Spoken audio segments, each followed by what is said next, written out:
Welcome to Every Shot Explained, where I break down every decision I make on the course, the good ones and the bad ones.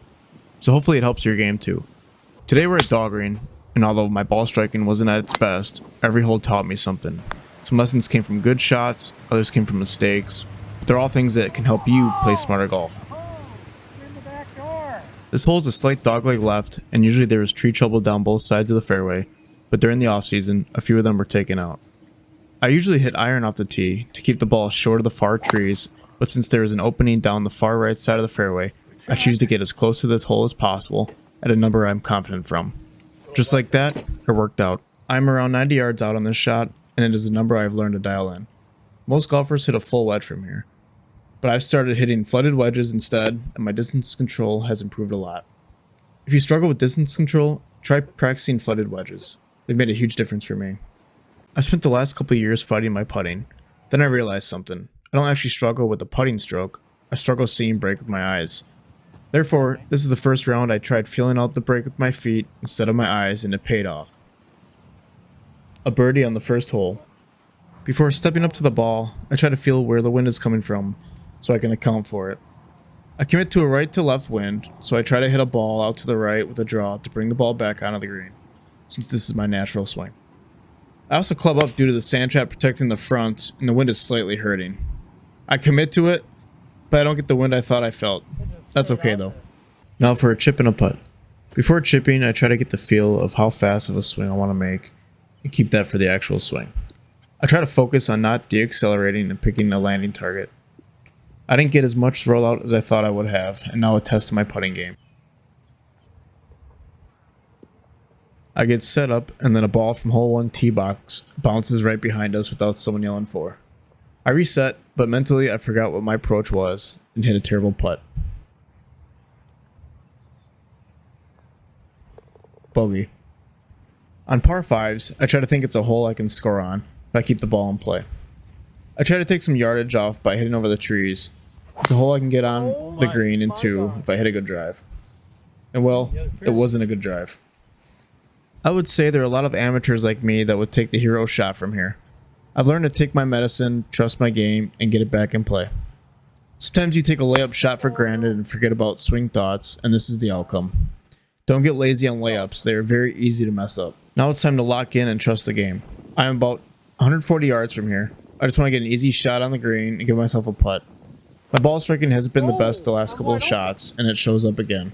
I put myself in the worst spot in this hole. Short-sighted, and I have to hit over a bunker. This is not an ideal spot to be. I need to hit it high and land it near the fringe to stop it near the hole. I'm getting my swing feel before hitting the shot. I just missed my spot by about 2 feet. Let's chip this one close and get off this hole. It was a frustrating hole with poor ball striking.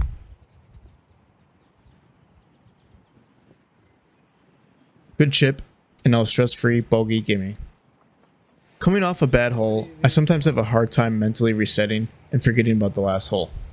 Comment below if you struggle with this also. There's water to the right, which is usually not in play, but today I have wind in the face, so avoiding right is the plan. I came around the ball a bit, but safely on the left side. Being 109 yards out, I'm in between my normal pitching wedge and my flighted pitching wedge. I choose my flighted shot since I will get a slight rollout from the rough, but I wasn't fully committed to the shot. If you feel like you weren't committed to the shot chosen, back off and reset so this doesn't happen. I was so mad after this shot, I completely forgot to hit record. As I walked up to the green, a playing partner grabbed a feather from the ground to put in my hat for my birdie on the first hole. I think he was doing this to help with my frustration after the shank in the water. I stayed with my routine to limit the damage to a bogey on this hole, and it worked out.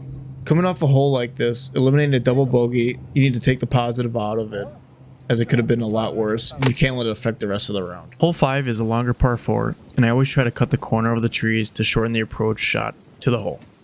I play the left side of the tee box to give me the most room from the trees and commit to my shot. I hit the shot I pictured in my mind.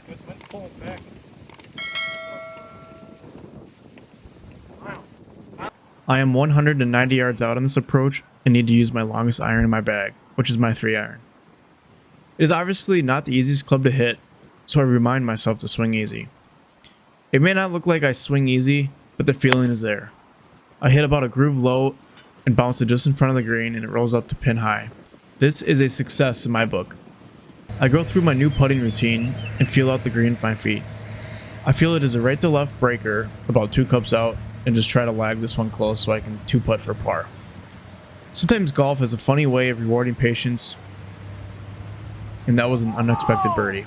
I attribute this to staying positive after the rough last hole. Now for another feather in my hat for my second birdie of the round for my playing partner. This par 3 is nothing special. Water on the left, which really isn't in play unless I really duff a shot, and sand on the right, which is in play if I miss a bit right. I commit to the yardage the flag is at. Once again, not the best contact and slightly off the heel short right. Another chip and a putt to save par. I do something here that I don't notice until I watch the video afterwards, and I want to share it with you. Watching it back, I noticed exactly why I chunked this chip. My upper body drops through impact, lowering the club into the ground. Instead, keep your upper body moving upwards during your downswing. That gives you much more consistent contact. I'm going to make a video on this in the near future, so make sure to subscribe to catch my latest videos.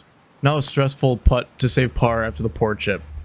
I have a good read here, but just not enough power on the stroke, and another bogey on the scorecard. Hole 7 here at Dahlgreen plays longer than it is because there is a pond that covers the front of the green, so it is very risky to go for it in 2. Therefore, I just try to get on the fairway to give myself a good layup. I hit a higher drive here, but it's down the middle. Honestly, the car driving behind me was in my mind while I was swinging, and I should have backed off on this one, but it worked out. I'm in the middle of the fairway and about 240 yards out. The front part of the water is 145 yards, and to carry it is 200 yards with no fairway in front of the green. I trust my approach shots, so I'm going to take bogey or double bogey out of play and lay up to the end of the fairway to a number I like. It's boring, but it helps keep the big scores off the scorecard, especially with my mediocre ball striking today. We're about 130 yards out on this shot. The wind is left to right, so hitting my natural draw should hold it off. This is a pin that I will aim straight at because it's in the middle of the green. I hit a little too much off the toe and ended up spinning the ball through the wind, but not bad. From here, the green is breaking back to front, so this is breaking pretty good from left to right. I just need to lag it up and accept par on this hole. Now just some cleanup for par. I always remind myself that pars are okay. As much as I always want to make birdie, I took the blow up score out of play on this one. Here on hole 8, the fairway is the opposite of the last hole, so there's a good amount of wind from right to left. With my draw, the wind is really going to take the ball with it, and with driver, the ball is going to go above the trees where the wind is cooking. Therefore, my aim spot is over the trees on the right, and let the wind do the rest. Come back. Perfect execution. With that perfect drive, I'm about 145 yards out, which is my exact 7-iron distance. It's a bit downhill, so probably playing 140. If I hit my number, I'll be behind the stick, which is okay. I think a lot of people always leave their shots short and never use enough club, and on this hole, it puts the sand trap in play. I commit to my 7-iron and play the wind again, just aiming a bit right of the flag. Perfect, now let's go make a birdie. I go through my routine again and feel the green with my feet. I commit to my line and trust my putter. Unfortunately, I didn't make birdie, but once again, a tap and par is still good. The last hole of the round has a bit narrower fairway. Once again, it is the opposite of the last hole, so now the wind is left to right. If I hit my normal draw, the wind shouldn't do much to it. I felt a little too confident on this one and didn't play for a miss hit, and I hit this one a little too much on the toe, and the wind isn't going to do enough to help on this one. I have the opportunity to hit the hero shot onto the green, but I've been in the front right bunker and it is no joke. Taking double bogey out of play, I'm going to lay up in the fairway to be a nice pitch shot onto the green. I believe I landed in the first cut here, and to ruin a surprise, the taller grass really affects me here. I'm about 50 yards out, and this is just a feel shot for me. I used to have a clock system from this distance, but I haven't used it in a year.